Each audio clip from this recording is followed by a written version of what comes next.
Friends, welcome back to my YouTube channel study time with Abhinav. आज हम लोग सीखेंगे future perfect tense. Future perfect tense, चलिए इसकी आइडेंटिटी क्या होती है? चुकूंगा, चुकेगा, चुकेगी और चुकोगे एसेट्रा आदि, यानी कि। और इसकी जो हेल्पिंग वर्ब होती है वो होती है will have oblique shall have.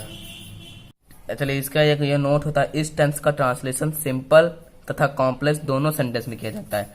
जो कॉम्प्लेक्स सेंटेंस के अंतर्गत पूर्व घटित घटना का अनुवाद फ्यूचर परफेक्ट टेंस में तथा बाद में घटित घटना का अनुवाद प्रेजेंट इंडेफिनिट टेंस में किया जाता है। ये बात एक नोट है कि इसमें कॉम्प्लेक्स सेंटेंस होते हैं। चलिए अब फॉर्मल लिखते हैं। अफर्मेटिव सेंटेंसेस का क्या होगा? तो सब्जेक्ट फिर आता है हमारा will have oblique shall have plus main verb की third form plus object plus other word plus before. पहले के लिए क्या लगता है? बिफोर प्लस फिर सब्जेक्ट। अब क्या बताया हमने? प्रेजेंट इंडेफिनिट टेंस में होता था सब्जेक्ट प्लस मेन वर्ब की first form plus object plus other word. मैं पहले अपने सेंटेंस में बता ही चुका हूं कि प्रेजेंट इंडेफिनिट टेंस का कैसे अनुवाद किया जाता है। एस या ईएस का भी इसमें प्रयोग होता है ना। तो एस या ईएस का प्रयोग तब करेंगे जब सब्जेक्ट सिंगुलर होगा। एस ईएस का प्रयोग तब नहीं करेंगे जब सब्जेक्ट प्लूरल होगा। चलिए अब इसका एग्जाम्पल लिखते हैं। इसका एग्जाम्पल क्या होगा? एग्जाम्पल से मैं इस पुस्तक को सूर्य अस्त होने से पहले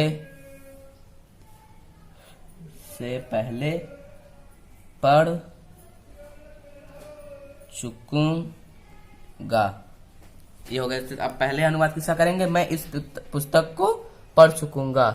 पहले किसका करना? मैं इस पुस्तक को पढ़ चुका हूं। तो यानी कि पहले मैं, यानी कि आई के साथ क्या लगता है? शैल, यानी कि शैल हैव। अब उसके बाद क्या लिखेगा? पढ़ चुकूंगा। पढ़ने की क्या होती है? रीड। और इसकी थर्ड फॉर्म रेड बोलते हैं पर लिखते एकदम सेम स्पेलिंग है, पर इसको बोलते रेड दिस बुक। अब क्या लगाएंगे? बिफोर। अब दूसरा सब्जेक्ट क्या है? सूर्य अस्त होने से पहले, यानी कि सूर्य अस्त के लिए सेंटेंस है इतना। सूर्य अस्त यानी कि द सन। अब देखिए, अब सेट्स लगा, यानी कि अब अस्त होने की क्या होती है? सेट। The sun set. और सन अकेला सिंगुलर है ना, तो यहां पे क्या लगा देंगे? S. I shall have read this book before the sun sets. चलिए अब निगेटिव सेंटेंस पढ़ते हैं। चलिए इसका फॉर्मूला क्या होगा? Subject plus will oblique shall plus not oblique never plus अब लगेगा हैव। फिर क्या आएगा? मेन वर्ब की third form plus object plus other word और प्लस बिफोर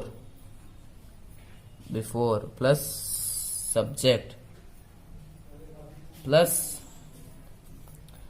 मेन वर्ब की first form plus object plus other word. ये हो गया निगेटिव सेंटेंस का फॉर्मूला। और एक बात आप लोग और सुन लीजिए कि इसमें केवल बाद में घटित घटना वाला का नहीं आता है, यानी कि आफ्टर वाले सेंटेंस नहीं आते, केवल पहले। क्योंकि फ्यूचर परफेक्ट टेंस है ना, तो केवल बिफोर वाला आएंगे। जो पहले घटित घटना हो केवल वही आते हैं। ये बात मैंने क्लियर कर दिया आप लोगों की। चलिए आप पढ़ते हैं एग्जाम्पल्स इसके, देख लेंगे कैसे होगा निगेटिव सेंटेंसेस भी। तो इसका एग्जाम्पल जैसे मेरे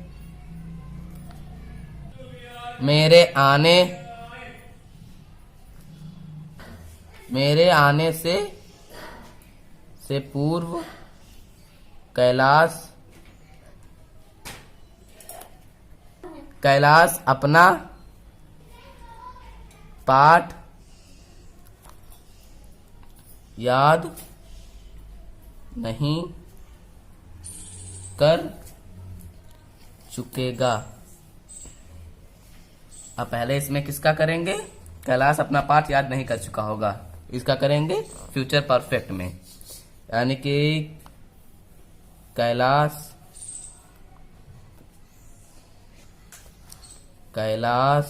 फिर क्या लगेगा इसमें? विल लगेगा, क्योंकि आई वी के साथ शायद लगता है। विल नॉट हैव, अब याद करने की क्या होती है? लर्न, और इसकी third form learned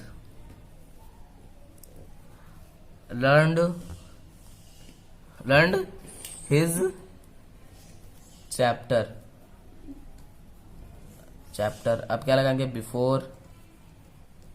before I कम।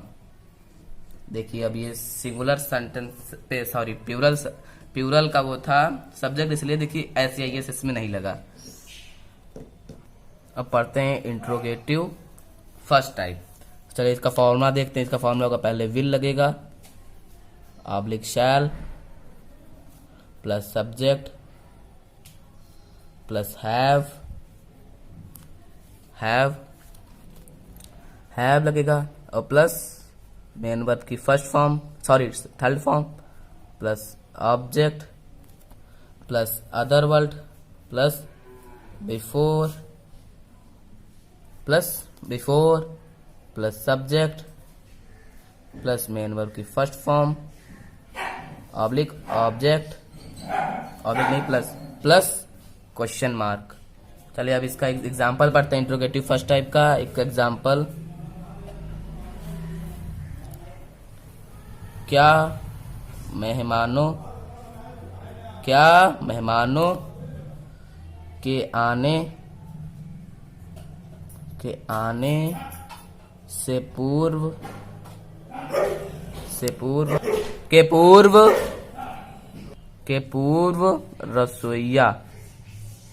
रसोइया खाना बना चुकेगी? Question mark. अब चलिए इसका कैसे करेंगे? पहले क्या लगाएंगे? पहले किसका करना, पहले ये देख लीजिए। रसोइया खाना बना चुकेगी, यानी कि रसोइया द कुक के लिए क्या लगेगा? विल द कुक, फिर क्या? Have, will the cook have. अब बना चुके यानी कि prepared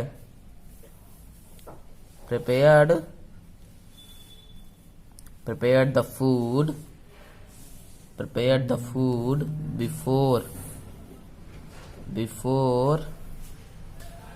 the guest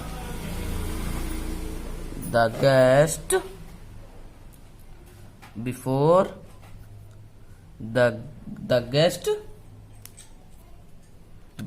the guest अब क्या आएगा? आने, यानी कि बिफोर द गेस्ट कम। अब इसमें भी एस नहीं लगा कि द गेस्ट सिंगुलर, ये एक ही मेहमानों आ रहे हैं, सॉरी द गेस्ट, इसमें लगेगा एस लगा दो। मेहमानों है ना, यहाँ पे मेहमान होता तो ना लगता एस पर, मेहमानों है तो इसलिए एस लगेगा। चलिए अब पढ़ते हैं interrogative second type. Interrogative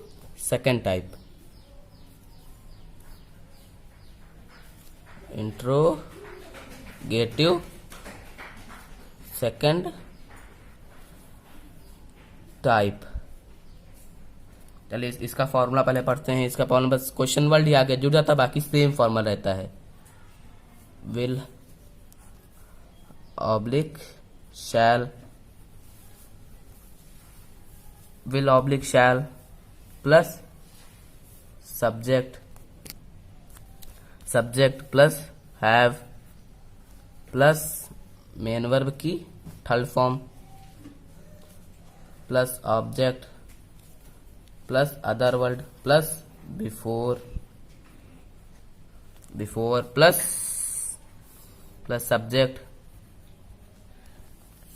plus main verb की first form plus object plus other word होता नहीं ज्यादातर आखिरी में प्लस क्वेश्चन मार्क। चलिए अब इसका एक एग्जांपल देख लेते हैं। एग्जांपल उसके जाने से पहले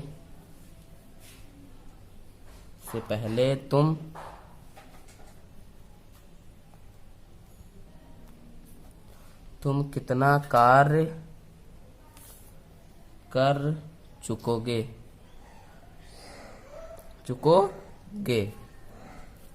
अब देखिए इसका क्या बनेगा। पहले क्या आएगा क्वेश्चन वर्ड यानी कि कितना, तुम कितना कार्य कर चुके हो, पहले इसका होगा और कितना क्वेश्चन वर्ड है। बात समझिए, जैसे इज ये जो सेंटेंस है तुम कितना कार्य कर चुकोगे, इसका हम लोग पहले करेंगे यानी कि इसमें। अब देखिए इसके अंतर्गत क्या आता है, पहले क्वेश्चन वर्ड। क्वेश्चन वर्ड क्या है, कितना। कितने की क्या होती है, हाउ मच।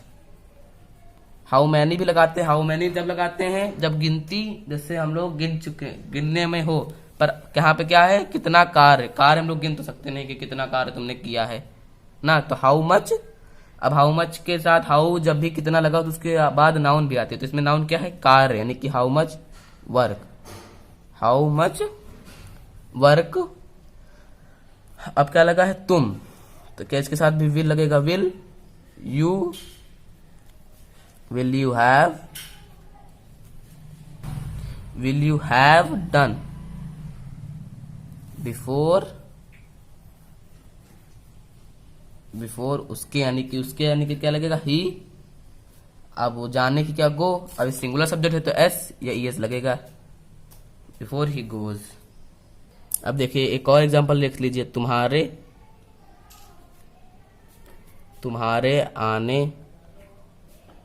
आने से पहले इस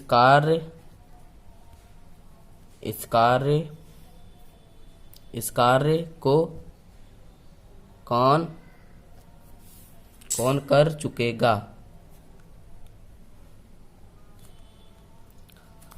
और क्वेश्चन मार्क। तो पहले इस कार्य को कौन कर चुकेगा बनाएंगे, तो कौन पहले क्वेश्चन वाला आता है, हु।